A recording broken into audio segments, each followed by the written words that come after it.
This is the Sicilian Cobra. Black's game is a demonstration of grace and ingenuity. The most distinctive characteristics of Black's defense in this variation, in contrast to other variations of the Sicilian, is the prideful, fearless, and elegant manner of attack and defense.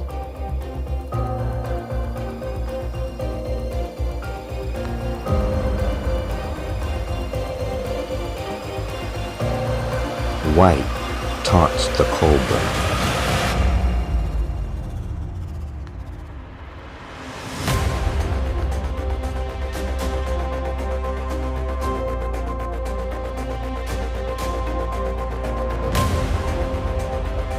Because of the violent wrench of the position brought about by the necessity to safeguard the king, White must be ready for difficult, radical maneuvers in order to survive sudden attacks.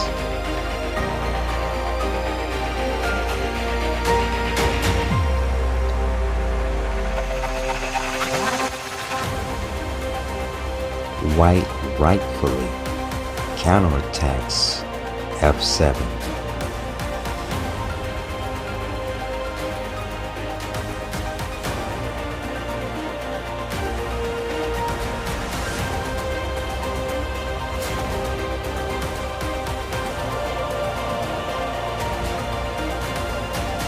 The bishop on c5 and the queen on g5 are already set up for an attack on White's king side, followed by a flank attack with pawn to h4 and then to h3.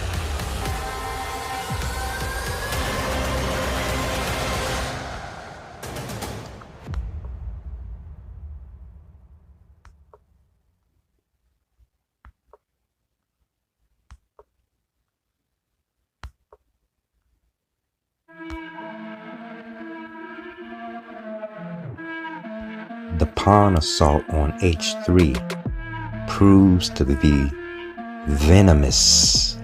Now White's immediate task is the necessity to barricade the position around the king on g1 and safeguard the weakened h1 to a8 diagonal.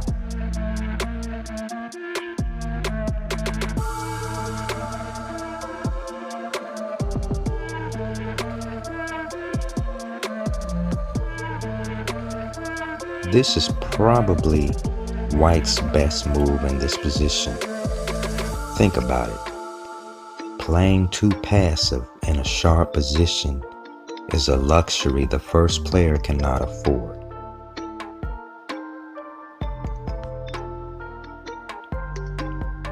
We're going to take a look at E takes f4 first, but the move to make is queen to d8, and I'm going to show you why.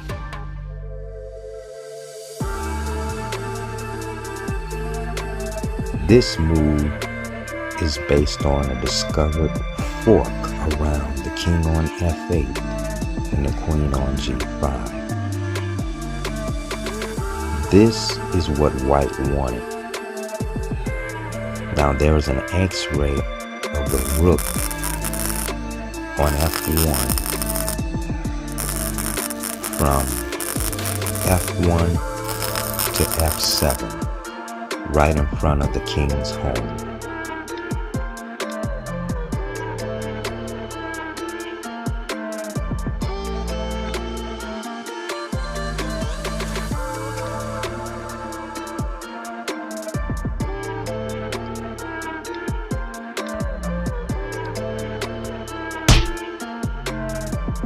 Now the discovered check forces the king to move or forces Black to give up the queen.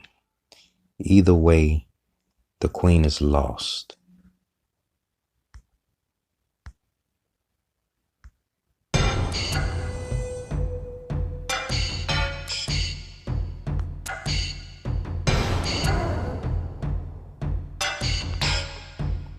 It's too late now.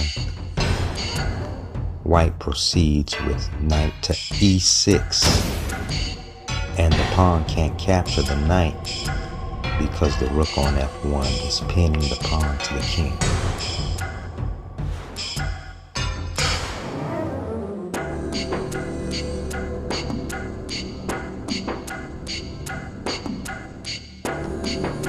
So the queen goes back to d8.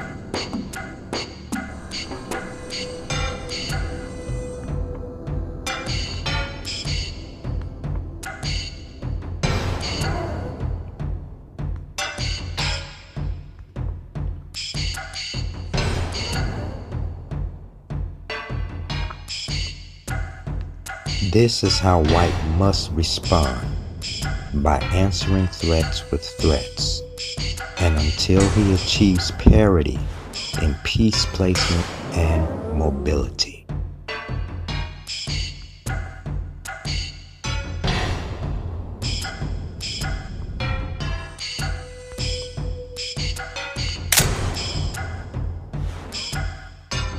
Notice the subtlety of the king's walk to e7. This makes room for a potential rook slide over to f8 in order to aid in the defense of the pawn on f7.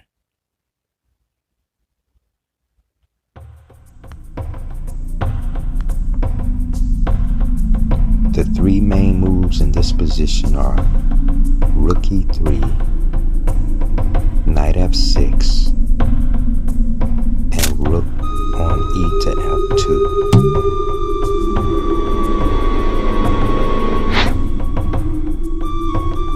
Knight e3 first. Now this tactical move of sacrificing a pawn is based on the position of black's king.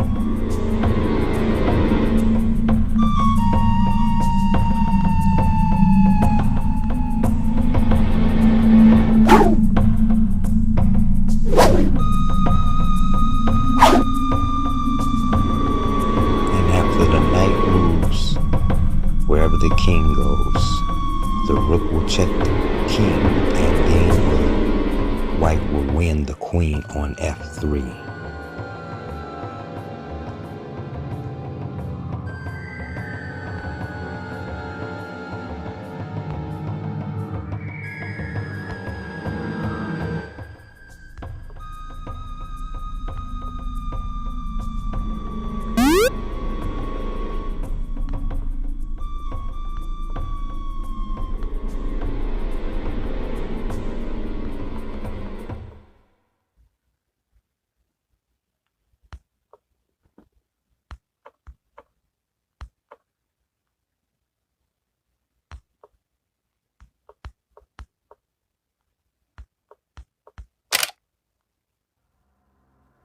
Now the knight protects f7, the knight protects g6, the queen on c6 protects the rook on e8, and the rooks protect each other on the 8th rank.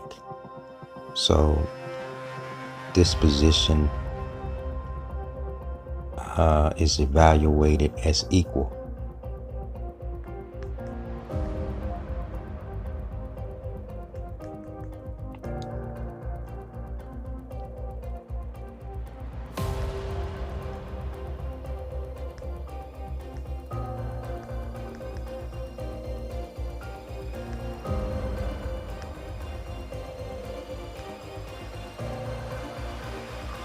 Now we're going to look at knight to f6.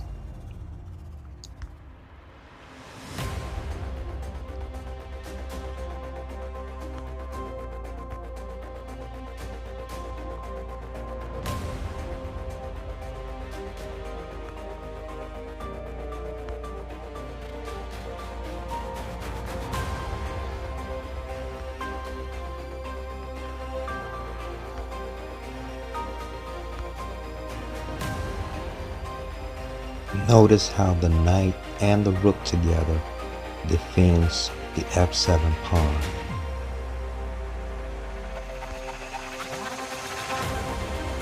And again,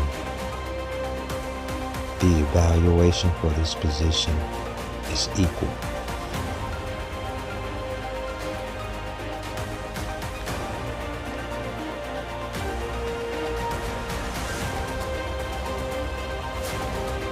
Now the first move choice is rook to e3, keeping an eye on the pawn on e4 while guarding the c3 pawn.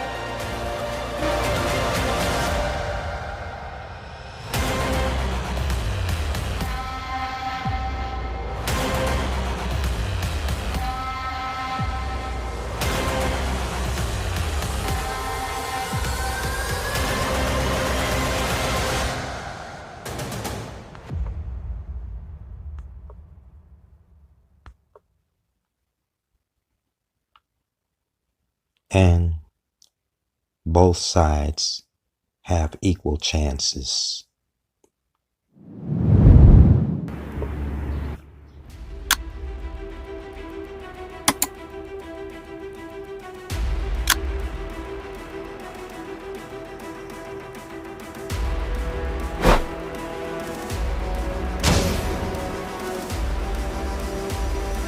In the Sicilian Pterodactyl, this flank pawn does two things. First, it removes one of White's pawns from the center, and second, it opens up the H8 to A1 diagonal.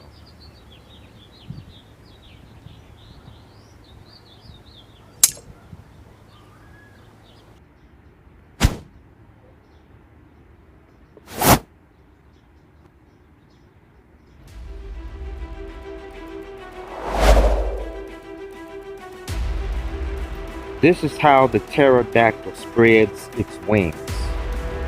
The bishop on g7 forms the left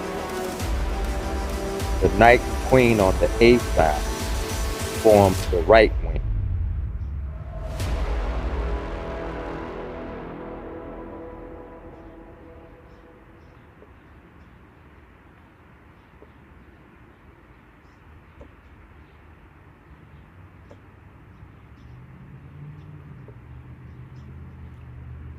White shows his card by placing the queen on d2 with the intention of going directly into an endgame.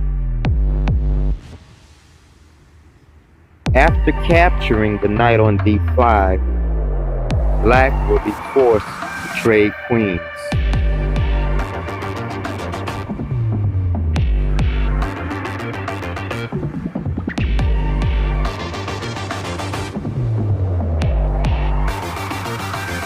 From d2, the king will march to the queen's side to aid in the defense of passing pawns.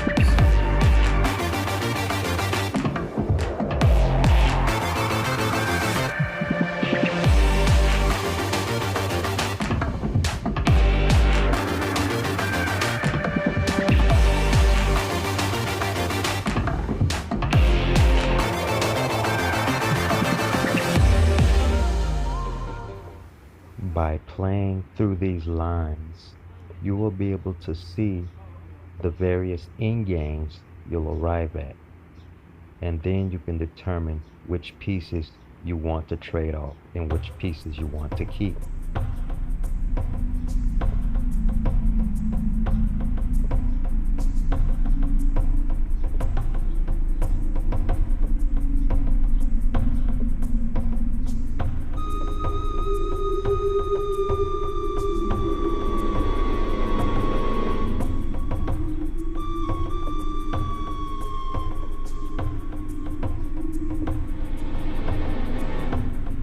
Now some trades will take place, and I want you to count the monetary value of the pieces that each side has gained after the trades.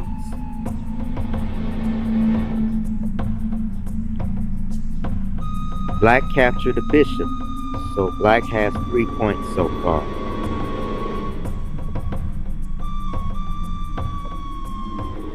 Black captured the pawn on f2, that's another point. So Black's got 4 points. White just captured the rook on f8. That's 5 points. That's another point for black. So 5 points for black, 5 points for white.